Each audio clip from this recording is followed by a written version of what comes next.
Greetings, brothers and sisters. So I want to talk about this whole video is about the left-right paradigm. I'm going to get into stuff negative about both Trump and Jojo Magoo. But I want to lay a little bit of a framework here, and I'm going to probably repeat some of this at the end because it needs to be repeated. Because you've heard this your whole life. You've been indoctrinated that you have to make a choice, that we have a binary system, and there's a good guy and a bad guy. And you have to pick the good guy because that's just what you're supposed to do, right? And so the basic idea of a binary system, a left-right paradigm, is divide and conquer, because people who pick sides spend a lot of time and all their attention embracing their side, being a part of their group, and more so, they hate on the enemy. It's almost always more about hating on the enemy, right? So this is how they get you. First of all, everything that you are told from the time that you're born, most often starting with your family, and then through your school system and your peers and the media and everywhere else, is that you have to pick a side, that you have to vote, for example. Voting is just what good people do. You have to root for one team or another. You have to root for the hero in a movie, the protagonist in a movie. And you're some sort of mentally ill person if you don't do that. You're low functioning and weak and can't make a decision and whatever it is, right? If you don't pick a side, if you don't vote, if you don't root for one side over the other. And the way that they get you also is that you can either pick a side because you really like your side. I mean, most people's sides are already picked by their family. Most people root for the home team, root for the home team. So your location, the demographic you're in, the people that you're around, most of them are already going to guide you to pick their side. And you might end up hating your family and the people in your hometown, so you pick the other side just to spite them. Like, that's how it works, right? So you might pick your side because there are people like you, and your side believes things that the side that you're going to pick believes things that you believe. And so that's why you might pick your side. But more often than not, it's about how much you hate the other side, how much the other side scares you, how much the other side is going to take away from your group, because your group is going to be in politics represented by one side or another, right? You know which demographics are supposed to be Republican and which demographics are supposed to be liberal. And so if you live in the country, if you're a white person, if you're a Christian, if you're Southern, I mean, these types of, whatever states you're living in, right, you're supposed to be a Republican. And if you're a person of color, you're a part of the LGBTQ, you live in the city, you're an atheist, you're more of a science person, you're supposed to be a Democrat, right? So you know the demographics that are there. And so there's these various things. There's location, there's family, there's how much you dislike the other side, and how much the world would be a worse place if the other side wins. And even if, there's the worst two teams, let's say the teams you hate the worst are the Cowboys and the Patriots, and they play in the Super Bowl, you pick one just because you hate the Cowboys more, you hate the Patriots more, or whatever it is, right? And so this is how it works. Like, it's, they get you on a variety of levels, and it's not as fun watching the Super Bowl or watching the election if you don't pick a side. Like, even if you just bet on one side or another, you don't even care about the sides. You just want to, gamble. I mean, whatever it is, it's less interesting if you don't have a side to root for. But all of that is a distraction, right? You see every criminal movie where the criminals are the good guys because, like in some movies, the cops are the good guys. In some movies, the criminals are the good guys, right? I mean, there's all these ways that, back when I was a kid, I used to root for the Indians, I had some past life thing or whatever. I mean, you have all these different ways that you're supposed to root, but there's two sides. You're given a villain, you're given a hero, right? We had these Cowboys and Indians movies when I was a kid, and I used to root for the Indians, right? Because I just had a, thing about them, right? Like I had some kind of connection there. Very interested in the Native American culture. But going back to what I was saying, if there is a criminal movie, or just, the criminals are either the good guys or the bad guys, there's usually a distraction that helps with the crime or whatever it might be, right? Distractions are used throughout media because distractions are important. If you're going to, do something you don't want people to notice, you have some sort of conspiracy, a distraction is really important. And so all of this binary system is a distraction. It's a distraction away from your connection to God and finding out what your soul wants. It's a distraction away from how miserable you are and how effed up the system is and how the system really doesn't suit you and is hurting you in some way or another. It's a distraction to the criminal behavior, the debt-based nature of the system, and all the rest of it, right? And so being glued to the TV, hating Biden, hating Trump, being focused on the government and thinking this is going to change things is essential for the system to keep on going. Now, I don't care about it because I know the system can't be fixed. Like, it's something I know, like I'm sure of, that there's only one way this ends. We're in decline. And so I don't care. I don't care what people believe. I just don't get into it. It's a light, I feel lighthearted about it because things are going to go the way they go. And I don't get all fear-based or desperate, even though I'm 100% dependent on the system just like you guys are, because it's nothing I can do or anybody else can do to stop it, right? There are times you can do something to change something. There's times you can fix something. There's times you can prevent something.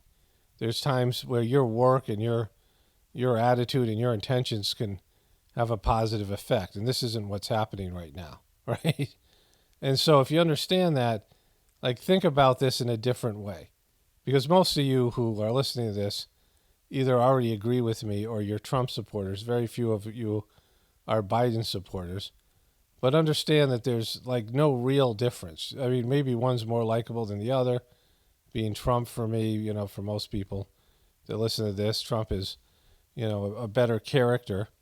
But Jojo Magoo provides good material for me, and he's, funny in his own unintentional way. So it's, it is all that. But either way, neither one of them is going to fix the system or take down the system because, they don't have that kind of power. And whatever's going to happen is going to happen without their, it might be a little bit worse for you under one or, a little bit better for you under the other. It might be whatever it is.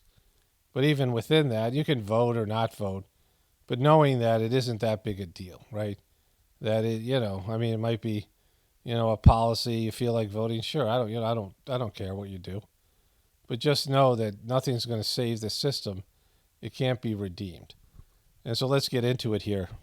I want to start off with this. I turned the TV on last night, the news, and this woman on CNN said something that was unbelievable. Like, it's unbelievably bad, right? Other Republican elected officials and conservative pundits to the speech, because as you know, they are all saying, in effect, that Biden smeared all of you. He said that anybody who doesn't support Democrats is a threat to American democracy. In fact, he said the opposite. But I think the reason why they want to put that message out is they don't want the 1/5 to 1/4 of Republicans that polls consistently tell us are uneasy with Trump and Trumpism to believe that they have another choice but falling in line in a party where they're now clearly the subordinate minority. No, he was smearing all of them, right? Trump got 72 million votes, and he won the previous election.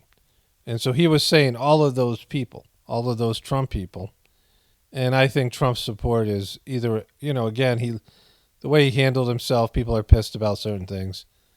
But after 4 years of Biden, the people who are right-wing Republicans are, and even some independents are leaning Trump, right? And so nobody watches CNN, but these guys are carrying on. I mean, they just lie. Like, it's just, and I'm not saying Fox News doesn't lie because they do.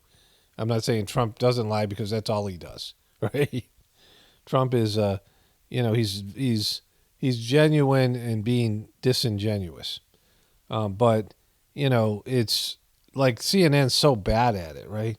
Like, nobody's watching, and it's just so, it's so remedial. Like, and Fox is remedial too. I'm not like, I can't really say it's so much worse than Fox, because Fox is its own, it's got its own weird vibe with all the, women getting dolled up and the way that they talk. I mean, there was a thing that on Alec Baldwin that came up on my YouTube feed. And the way they were presenting the Alec Baldwin, they had some of the same points that I did, but they were all right-wing Republican points and tilted in that way. And the way they made the points was just sucky, right? Like they suck so bad over at Fox too. Of course, MSNBC, they got their own like fools and buffoons, but there's just something about CNN and their pundits that they're just like a little bit worse, right? I mean, everyone sucks, but CNN is like the worst of the worst. Right. And Barbara, you study civil wars. Is President Biden right about the threat the country faces right now, do you think? He is partly, although I want to emphasize we're not on the precipice of civil war. But we know from just decades of research on civil wars that partial democracies, so weak and declining democracies, and those democracies with political parties that have broken down along racial and religious lines are at the highest risk of political violence and civil war. So this is supposed to be an expert. This is somebody who's author of How Civil Wars Start and How to Stop Them, Barbara Walter. Never heard of her before. But you got to listen to what this beeps is about to say, because it's, I started a little bit earlier with that guy, but this is the part I want to focus on. And what she just said is a part of it, but the next part's really important because it's just so effed up. It's why I'm making this video in the first place. It just shows you how warped CNN and their experts are. See, I turned the TV on like right when she was finishing what she was saying there. And then I have my YouTube TV set to CNN, and I have some, I have some of the the usual suspects news shows recorded on my YouTube TV app. That's how I'm able to go back and find these things. And luckily enough, I was able to get this because let's just, I don't need to build it up anymore because it's way worse than I could ever describe. And we have, again, as we just heard, we have a big faction of one of our two major parties who wants to unravel our democracy because it no longer serves them. They can't win if we remain a one-person, one-vote democracy. And so I want to let her finish here, but she says that the one party, the Republican Party, can't win if it's a one-person to one vote. That the Republican Party has shrunk so much because of Trump and the Trumpers, they can't possibly win. Like, that's what she just said, right? And again, I'm not getting into the whole thing that the votes were stolen, any of these things. But I want to let her finish because there's stuff that needs to be said here. That is, this is supposed to be somebody who knows how to stop civil wars and is an objective, reporter or historian or whatever it is. so that's the direction they'd want to move us into, which is that dangerous zone. And then, of course, we do have political parties that have definitely broken down along racial and religious lines. So as long as we continue to have these two features in our country, we're going to continue to be at increasing risk of violence in the future. All right. So what she was saying there is the Republicans know they can't win in a fair fight in terms of an election, that they're outnumbered now. And so the only way they can do it is to break the game, and they're willing to break the game and tear down society to stop progress. I mean, that's the left's view on this. And again, I'm not a right-wing and a left-wing person. I'm going to get into Trump hard in a bit and, get into some of the goofiness of the Trumpers as we move forward with this video. But I want to say about what she just said, because it's so ridiculous, right? It's just there's no merit to it. I mean, there is, which we can all see, demographic divisions, which is what they want. Like the people who control the system want a civil war because they want to bring in a drastic change in lifestyle. And so when they ran Hillary Clinton against Trump, and again, that was all, intentional. Like I knew that there was going to be a divide. I said this way back in 2015. I didn't know who was going to win, but it didn't matter who won. But whoever won, the other side wasn't going to accept, right? They're hated by numbers. People who hated Trump and people who hated Hillary were off the charts, right? Trump had support. Hillary just had haters, but they both had haters, right? People who hated Trump really hated him. And once he won, they hated him even more, right? But what she's trying to say is the Republicans are willing to break the game, then have a fair election. But the way Hillary said that the election was rigged against her was along these lines. I mean, there was a whole report about it that the Russians hacked the DNC and John Podesta. John Podesta gave up his password, and the DNC got hacked. And whether it was by Russians or not, and I read the report, and the report wasn't very convincing. They didn't offer any evidence. It was a joint report done by the NSA, the CIA, and the FBI. And it was a sloppy report that offered things like, we have it on good authority. What they say is, with extreme confidence. We have confidence in this piece. We have, high confidence in this. We have extreme confidence that this is true. And we're supposed to trust them, and they lie for a living, right? Just like the media and politicians and actors all lie for a living, and pretty much everybody else lies in one way or another. So you can't trust people. Even if they present evidence, you really can't trust them, right? But the big piece was that Russia Today biased people against Hillary Clinton. And nobody really watches the YouTube channel Russia Today. And so Hillary didn't say that she had all the media. I mean, she didn't have Fox, but she certainly had MSNBC, CNN. She had a 2-to-1. She raised $1 billion. Trump had $500 million. She had twice the amount of money that Trump had. And she had the whole Clinton organization that was a part of the Barack Obama organization, or became the Barack Obama organization, right? The Democratic organization of getting voters out. And I mean, she had years of experience, and her team were all seasoned politicians and how to get the vote out and do these things, right? And Trump wasn't liked by many of the old school Republicans who wanted him to lose so they would have a chance at the next year's election. So the Republican Party was very divided and didn't like Trump because he was an outsider. And so with all of those factors, the election was rigged in her favor, right? Everyone said she was going to win. It was like a foregone conclusion. And when she lost, like this woman saying that the Republicans can't win, well, Trump beat her and he had half the money. Like, it just shouldn't have happened. It's because nobody liked her. But even more so, this is the part that's like really effed up about what this woman was saying. And again, I'm not getting into this to dispute anything. Why I'm saying this is because this is a woman who's supposed to be an expert and supposed to look at this objectively. And she made a claim on what's supposed to be a reputable news station that there's one party that's in decline and can't win in a fair election. But Trump beat Hillary, and it was unfair, and it was, the unfairness was towards Hillary, right? The lack of, an equal playing field was benefiting Hillary Clinton. She had more money, more experience, more media, more establishment, all the actors, all of these things. She had all these things in her favor, and Trump still won, right? And for 4 years, they vowed, the media and the Democrats and the pundits and even the Republican establishment and ultimately Fox News all came together and said there's no way Trump can win. And Trump was a shoo-in to win going into June of 2020, right? But that's when COVID hit. And COVID, we know that a lot of things about COVID ended up being exaggerated, and it just played itself out. And I'm going to get into how Trump played into this, and he got fooled and worked and was a complete bozo, which is the other thing, right?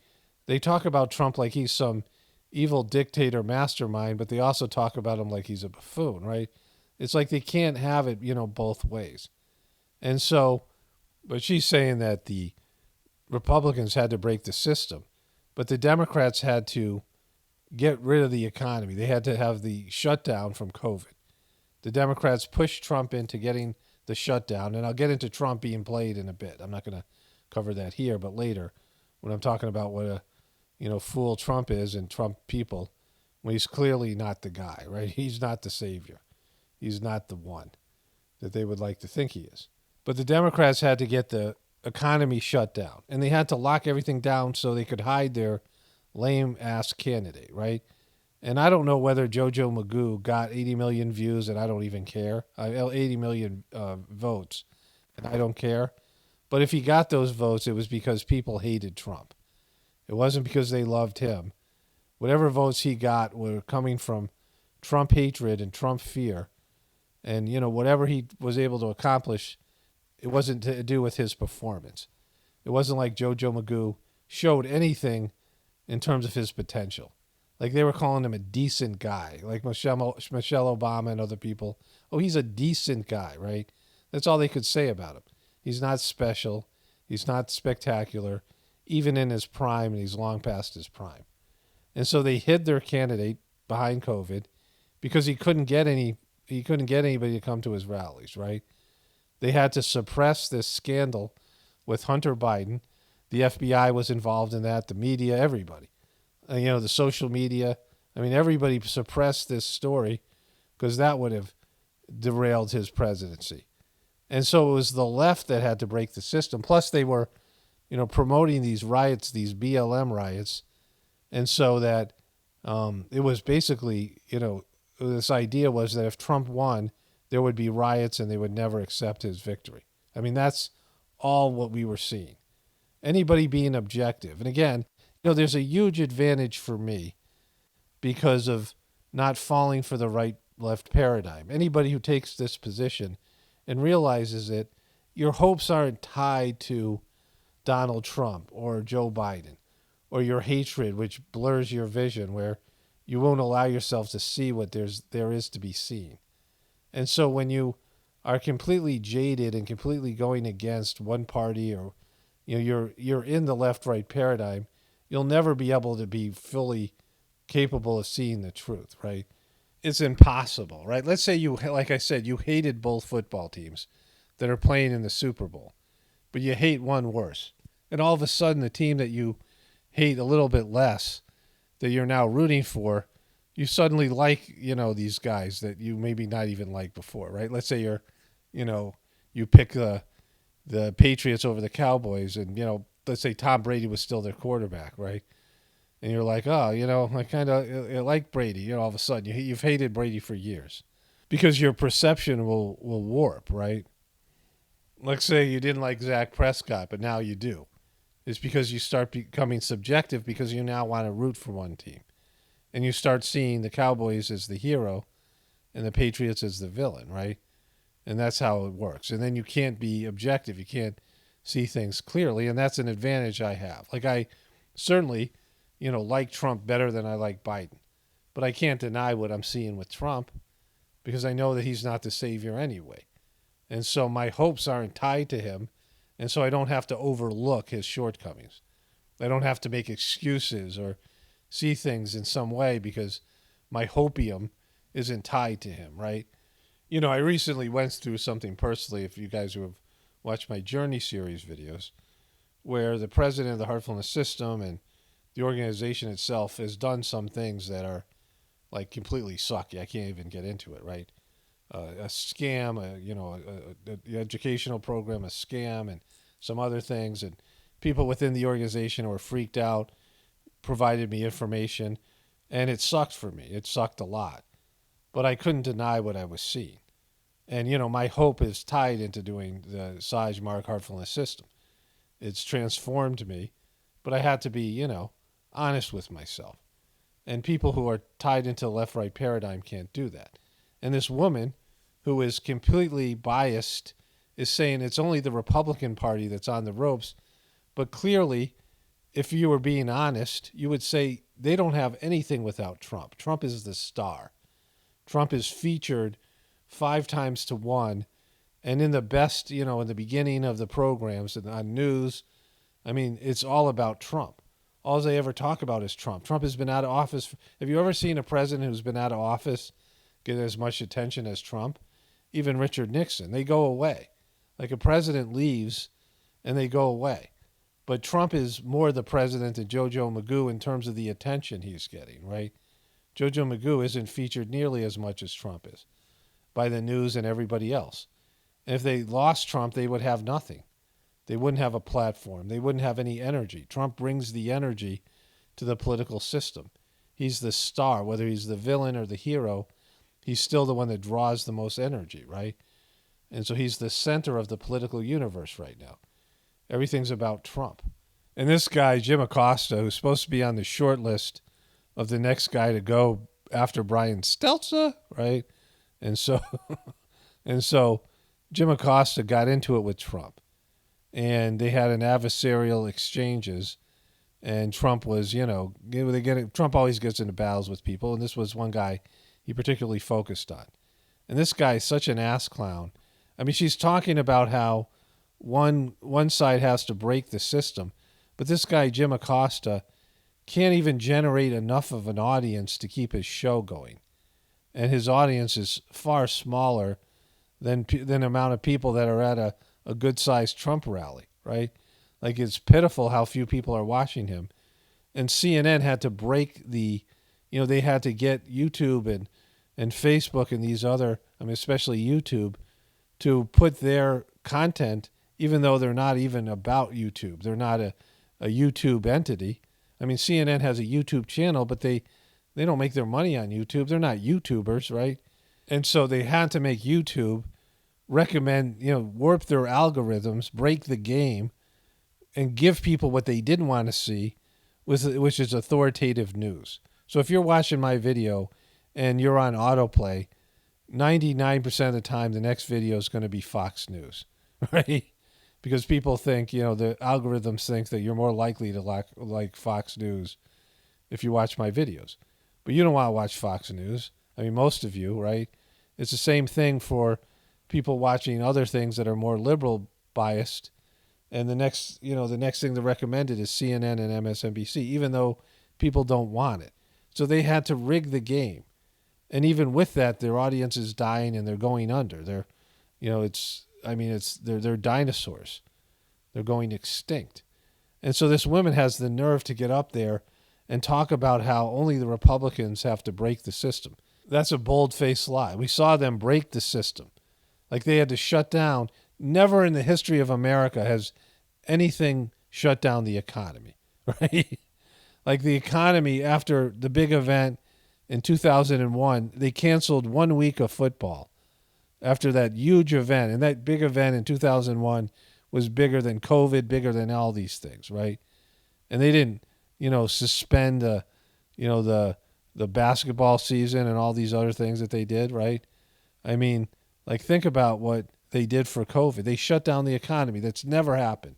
World War I, World War II, they've never done these things. They never shut everything down. They didn't say everyone stay at home. There were real plagues that swept through.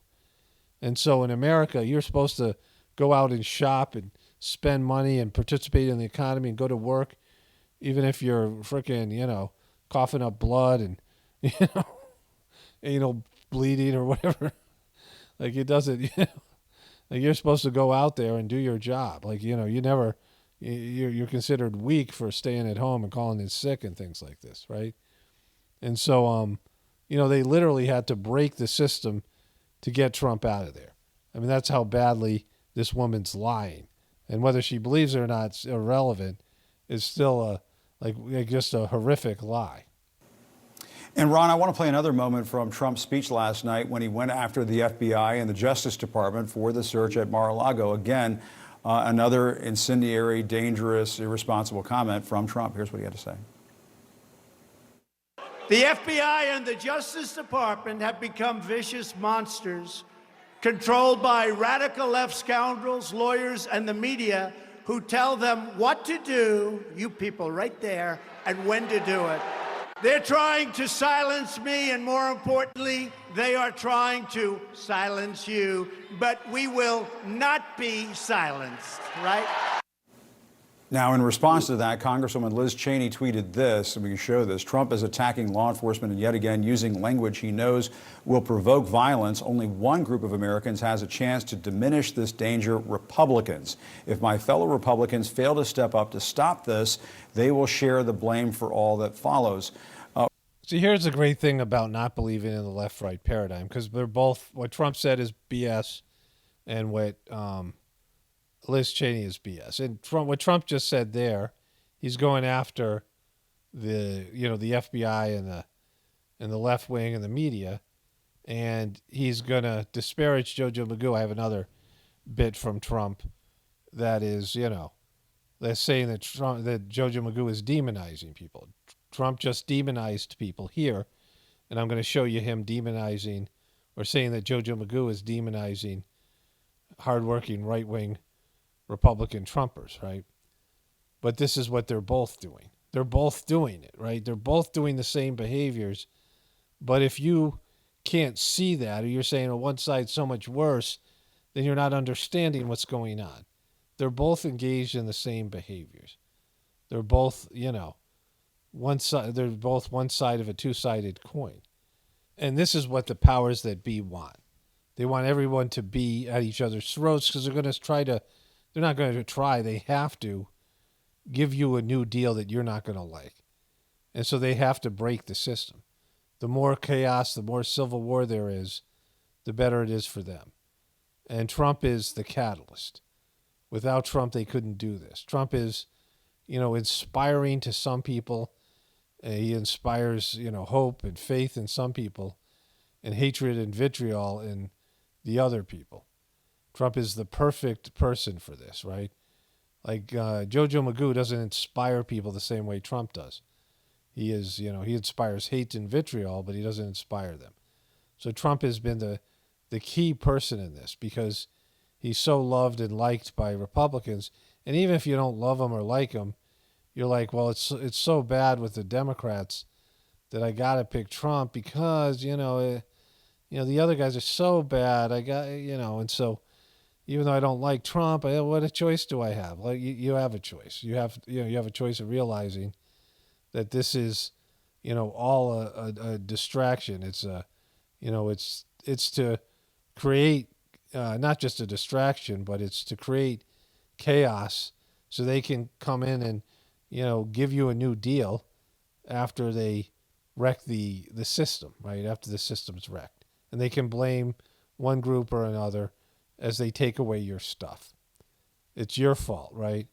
Like, it's your fault for having stuff. It's your fault for believing in the promise they gave you, right? So many years ago, that the system would always be there for you, that you could depend on this economic system, right? Every State of the Union, what do they say? The state of our union is strong.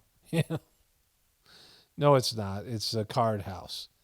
And it's based in an economy that's, criminal Ponzi scheme economy that was never supposed to last this long. Trump rips Biden's speech as a vicious, hateful, and divisive. And so this was what he said here. As you know, this week, Joe Biden came to Philadelphia, Pennsylvania, to give the most vicious, hateful, and divisive speech ever delivered by an American president, vilifying 75 million citizens plus another probably 75 to 150. The day before, he literally just said this. I showed you this from CNN. The FBI and the Justice Department have become vicious monsters controlled by radical left scoundrels, lawyers, and the media who tell them what to do, you people right there, and when to do it. See, the mistake that people make, the mistake that most you Trumpers or all you Trumpers make, and the mistake that people on the left make, is that it's okay to treat the other side like this because they suck. What Biden is saying is lies, and what Trump is saying is truth. Or what Trump is saying is lies, and what Biden is saying is truth. But when you're in the left-right paradigm, I could say, yeah, I agree with Trump, what he said. But what Biden said, some of what Biden said was also true. It's a very deceptive truth. It's a truth without saying, oh, we're just as bad or we're worse, right? That's what is missing here, because they're saying we're the good guys and they're the bad guys. And that's the part that's dishonest, because they're both bad guys, right? And once you realize that, and they're both bad guys that are playing a role, and they're both handled. They're both a part of this, plan. And Trump is the key part to the plan. Without Trump, there's no way they can execute this plan, which is to bring down the economy and collapse the system. There's no way they can do it without Trump. Trump is the catalyst. He's the spark plug. He's the ignition, right? He's what's, providing the power for this thing to take place. If we want to be accurate about it, as threats to democracy and as enemies of the state. You're all enemies of the state. He's an enemy of the state. You want to know the truth? See, you can't say that. Like if you're saying they're an enemy of state and Democrats are saying you're an enemy of the state, it can only end one way, and it's contentious. And I want to focus on this in the end. As long as you're fighting, as long as you're subscribing to the left-right paradigm, and, there's no chance of fixing it anyway, but that's how they get you. It's divide and conquer. As long as you're focused on the other side, you're not focused on what's real, you're not doing what you're supposed to do in terms of your soul's path, in terms of why you're here. You're not going to figure out why you're here. You're not going to go to some deeper level. You're just going to be superficially connected to the narrative that they're infusing, the left-right paradigm. I'm going to get to this more in the end. Enemy of the state is him and the group that control him, which is circling around him. Do this, do that, Joe. You're going to do this, Joe, right? I think Philadelphia was a great choice to make this speech of hatred and anger. His speech was hatred and anger. By the way, the next morning he forgot what he said. You saw that. They asked him about, I didn't think I said that. He said, I asked him about this. Now, why did he say that? Like, are they hanging out that we don't know about? Listen to this. He says, next morning he forgot what he said. You saw that. They asked him about, I didn't think I said that, did I? He asked him about it, right? You guys chatting? Are you? Do you guys have more of a relationship than we know about? Like, I don't know. How'd you like the red lighting behind him like the devil? But Philadelphia was a great choice because there's no question that Trump's much more pleasant to listen to. He's a better speaker. He knows his audience. He knows how to connect with his audience. He actually has fans. I mean, there's lots of ways that Trump's better. But he promises things he can't deliver. And he doesn't stick to those things, right? He tells people what they want to hear. And that's probably Trump's biggest sin, because he's never really been a Republican, right? He's going to get into these, rhino Republicans and fake Republicans and weak Republicans. But he was never a Republican. He was a businessman. He was a billionaire, right? You don't have a political party when you're a billionaire. Because the city is being devastated under Democrat rule. Devastated. Hate to tell you, we love Pennsylvania. I went to school in Philadelphia. What's happening to Philadelphia? 14 people were shot last weekend in Philadelphia, 14. And the fake news will go out and check. Oh, that's a lot of fake news. Whoa. That's a lot of fake news. Boo, boo. Boo. Get out of here, you fake news. Like, the Stooges, right? Wow. FBI agent Timothy Tebow hid intel from whistleblower on Hunter and the big guy Joe Biden. Timothy Tebow, the FBI agent alleged to have interfered with an investigation into Hunter Biden, was assigned by the Washington field office as point man to manage whistleblower Tom Bobulinski. That's the guy that did the interview with Tucker Carlson, and he came across as believable. The first son's former business partner before the 2020 election. but he suppressed his damning revelation, sources say. Belinsky spent over 5 hours secretly being interviewed by FBI on October 23, 2020, about his inside knowledge of the presidential candidate Joe Biden's involvement in his son's business deals with China. The previous day, he had revealed in a press conference that Joe Biden was the big guy due to a 10% cut of lucrative joint venture with the Chinese energy firm CEFC. So what that is was that Joe Biden was given money and he was called the big guy, and there were emails that were referring to that. Bob Belinsky gave the FBI the contents of the 3 cell phones containing encrypted messages between Hunter and his business partners, along with emails and financial documents detailing the Biden family corrupt influence peddling operation in foreign countries during Joe's vice presidency. And so this is the guy here. And, I'm not going to go into this because we know what happened, right? Like, this is, it's either part of the show and, like, it's all fake, right? And these people are CGI created, or, whatever blending of real and fake, and they're all corrupt. And I'm not saying Trump isn't corrupt, because he is, right? You guys are saying that. So I want to get into how Trump failed everybody, or he succeeded for the powers that be, that he isn't on your side, that either he knows what he's doing, he's a part of he's acting, or he's just a buffoon and they're completely managing him because he's Trump and he can be handled and managed even without himself knowing it, right? See, one thing to know is that politicians never solve anything.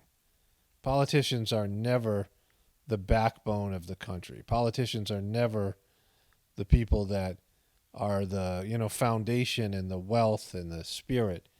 I mean, if you look at the history of politicians, when they come across a spiritual person, they're almost always at war with the spiritual person. I mean, you see this all the way back, certainly in Jesus' day, for all you Christians. But this has happened over and over again throughout time.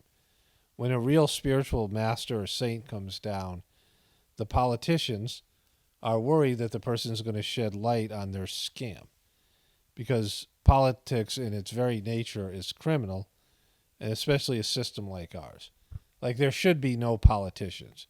Politicians shouldn't exist. Leaders, sure, but politicians aren't leaders. Like, what politician is really a leader? I mean, they, beg you for your vote and your support, and then they work for other people that are paying them their money, right? Americans delude themselves thinking that politicians are working for them, right? They're not working for you. You're not paying them, and their salary isn't really even paying them. So who's paying them? Well, you know who's paying them. Big corporations or whoever else. You have no power and influence over them because your votes really don't matter. Like, people think their votes matter, but they don't. It's just so that you can feel like you're participating. Politicians spend most of their time trying to convince you that they're the ones that are going to solve the problems, and they're the ones that, without their help, they're going to fight off disaster, and they're not heroes, and they're not, leaders. I mean, what good qualities do you think politicians have? What's their saving grace? Well, watching that show, The Veep, and again, I never would have thought the show would be like the way it is, but there's nothing redeemable about these people, right? I mean, all of them. The Democrats, the Republicans, the reporters, they're all self-interested. All they care about is making a name for themselves or acquiring power or wealth for themselves. They're cutthroat. They're not friends. They don't have, they stab it. They're disloyal. They're just horrible people. And it's exactly the way that I think and many of you think Washington, D.C. is. And so why would you think Trump would come in there as an outsider and change things? It's just stupid. And so all these Trumpers, it's just like, they're the ones who are passionate. I mean, the Democrats are warped in their, the Democrats and the liberals are warped in their view of Trump. And so that's where they're messed up. But the Trumpers are warped in their view of Trump as well. It's really, that's the deception, is how you feel about Trump and not being honest that he isn't the devil that the Democrats think he is, but he certainly isn't a savior or the angel that the Republicans think he is. And so I want to get into how he set up his followers, right? And so he led his followers on that fateful day that ended his presidency in January. There was a rally that he contributed to. He said inflammatory things, and then he turned on his followers. So I want to show you that, but going up to that point, that Trump got worked in several ways by closing down the economy, which he didn't have to do. They pressured him into it. They handled him. They baited him into it, right? He was being trapped left and right. Either he was in on it and he's a scoundrel, or he's a complete fool, right? And he got, worked and baited into it. And so I think it's the second one, but it could be the first one. Who knows? But he, started to do the warp thing, right? He just did all these things that ended up being bad for the rest of us. And one thing after another that he did, and then after the election, he hired those buffoons, that horrible legal team. This is a continuation of what I was saying on my other channel. The guy, Rudy Giuliani, is a complete tool. The guy who, has made his name on being, the mayor when that event happened that he was totally complicit in. And then his face melted and his hair was running down his frickin' face and, all that stuff. And the disaster that was Sidney Powell and, the way his legal team handled all that. And then he got worked all the way up into the, he didn't do anything to prevent what he said he knew was going to happen, which what he said he was going to be cheated. And so all he did was complain about it on Twitter and look helpless and weak. And then he had this rally, which wasn't going to bring about anything, right? It was only the only thing that could come out of a protest like this was what came out of it, where Trump got set up, and he, and his, they've been using it against him ever since. So let's get into what he said here. We want to go back and we want to get this right, because we're going to have somebody in there that should not be in there, and our country will be destroyed, and we're not going to stand for that. This is the same inflammatory language that he just accused Jojo Magoo of using. Again, if you're a Trump believer, you're a Democrat hater, you can't see it. But he's using the same language, right? And it was a disaster. This thing didn't work out. They didn't stop it. And the country hasn't been destroyed. It's in the process. Long before Trump was president, it was in the process of being destroyed. And destroyed isn't the right word, because it'll still exist. Maybe the government won't. But, some people will. And America just won't be number one. Our lifestyle's being destroyed, sure. Our way of life, yeah. And that was, going to happen one way or another, because it's not sustainable. We're, assed out. We're broke. But this is inflammatory language. If he says that Biden, if he remains president, our country is going to be destroyed and we have to go do something about it, what does that mean to some people? Desperate people who feel the same way. And so Trump invited these people up there, and now he's saying things that are inflammatory, and, he's saying things as you move forward to, take this matter into your own hands. For years, Democrats have gotten away with election fraud and weak Republicans, and that's what they are. There's so many weak Republicans, and no, it's amazing. The weak Republicans, they're pathetic Republicans, and that's what happens. If this happened to the Democrats, there'd be hell all over the country going on. There'd be hell all over the country. But just remember this, you're stronger, you're smarter, you've got more going than anybody, and they try and demean everybody having to do with us, and you're the real people. You're the people that built this nation. You're not the people that tore down our nation. Republicans are constantly fighting like a boxer with his hands tied behind his back. It's like a boxer. And we want to be so nice. We want to be so respectful of everybody, including bad people. And we're going to have to fight much harder. See, all this stuff he's saying, that the Democrats would never stand for this, you got to fight like them. The Republicans don't want to fight. You guys don't want to stand up for yourselves. if we don't do this, the country's going to be destroyed. Now he is setting the tone. And whatever you think happened that day, because I know lots of people have different ideas and that FBI agents were there, all those things, right? Trump is a guy walking his followers into this trap because nothing was going to come of this, right? There was no way to reverse anything. He already had gone through the legal process and it failed. And it was clear, like I was watching this, and, I don't want to talk about how I felt about it, each phase of it, but it was clear that the Republicans in a state-by-state situation and in the Supreme Court and Fox News had all turned on Trump. And they wanted him gone. So it was over. It was already over. And there's no reason to bring people up and put them in harm's way and create this event that is being used as a way to, bludgeon all of us, even, people who aren't Trump people. And there's all this more suppression on the internet. There's all this, more, deplatforming and, just all of it, right? It's all because of this event that Trump walked into this trap. Now it is up to Congress to confront this egregious assault on our democracy. And after this, we're going to walk down, and I'll be there with you. We're going to walk down.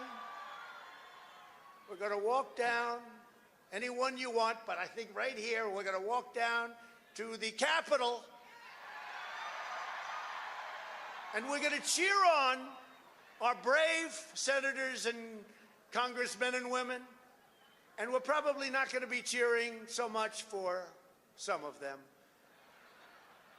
because you'll never take back our country with weakness. You have to show strength, and you have to be... See, he's riling the people up and sending them down Pennsylvania Avenue to confront the legislative body of the government, and that was totally inappropriate, right?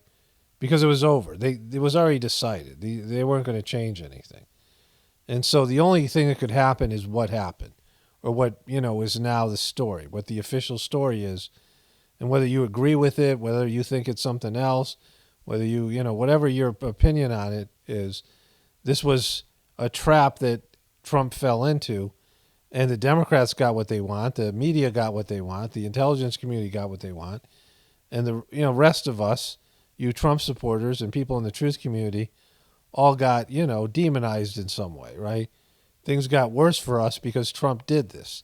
He led a bunch of dopes to the Capitol, and then whatever happened up there, has been bad for everybody.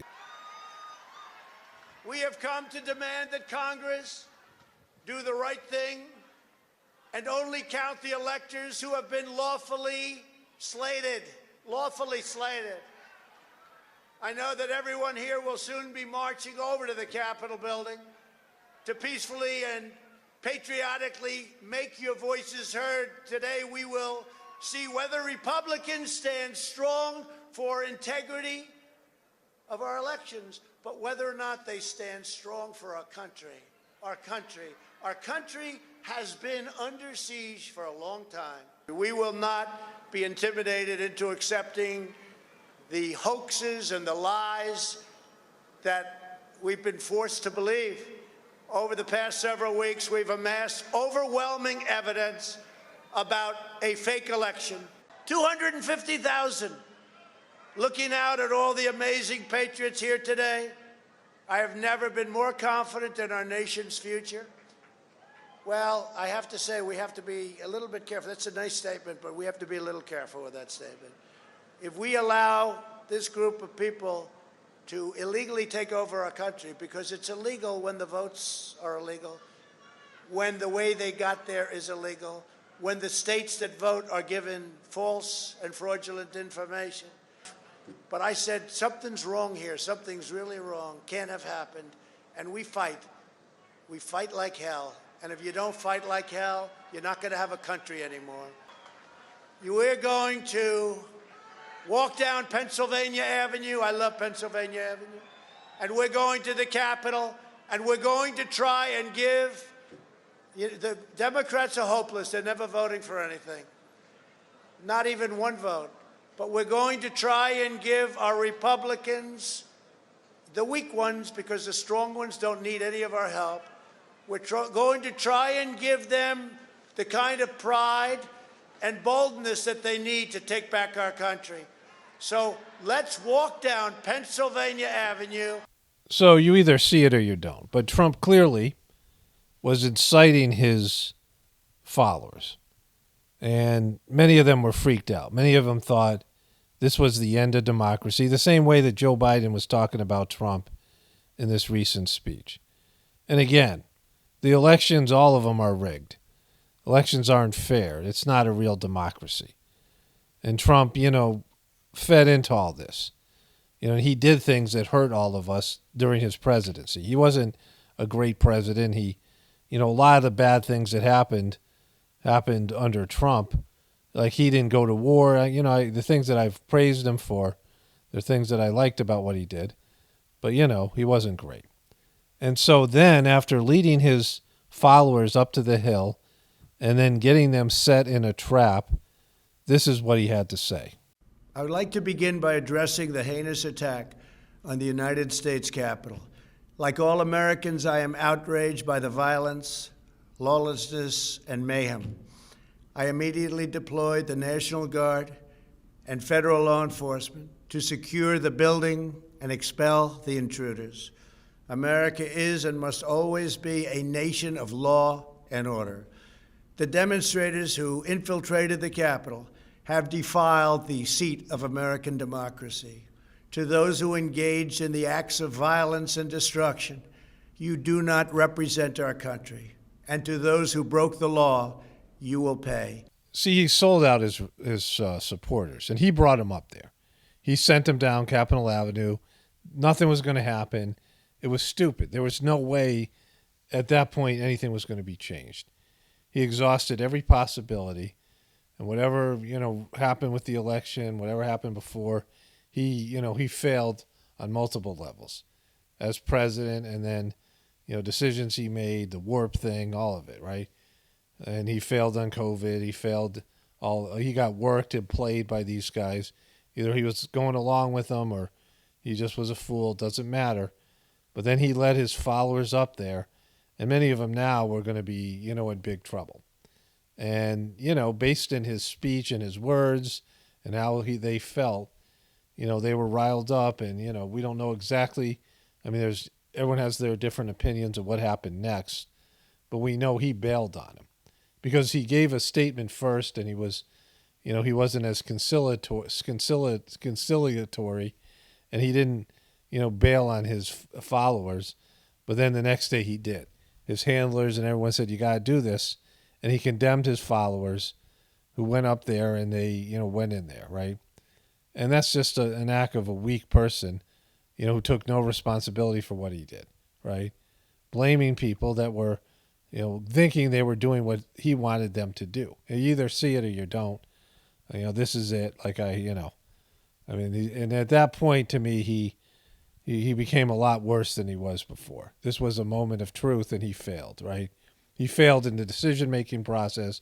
He failed in the speech. He failed in what happened afterwards. He failed to act, and he just walked into a trap, and he failed. And now it's being used against him and everyone else. And this should show everybody. I mean, the QBs fell apart, right? Like, everybody kind of realized, he wasn't, the storm isn't coming, and he wasn't the guy we thought he was. But now after 4 years of JoJo Magoo, 2 years after JoJo Magoo, but another 2 years, people are going to say, well, Trump was better than JoJo, and so they're going to forget about all this. They're going to support him again, but it's just, it's a left-right paradigm, and it's never going to be better. Anyways, only spirituality will save this world. It's Paul Romano, definitely pointing from the Apocalypse and the Ascension. Everyone have a blessed day and be grateful.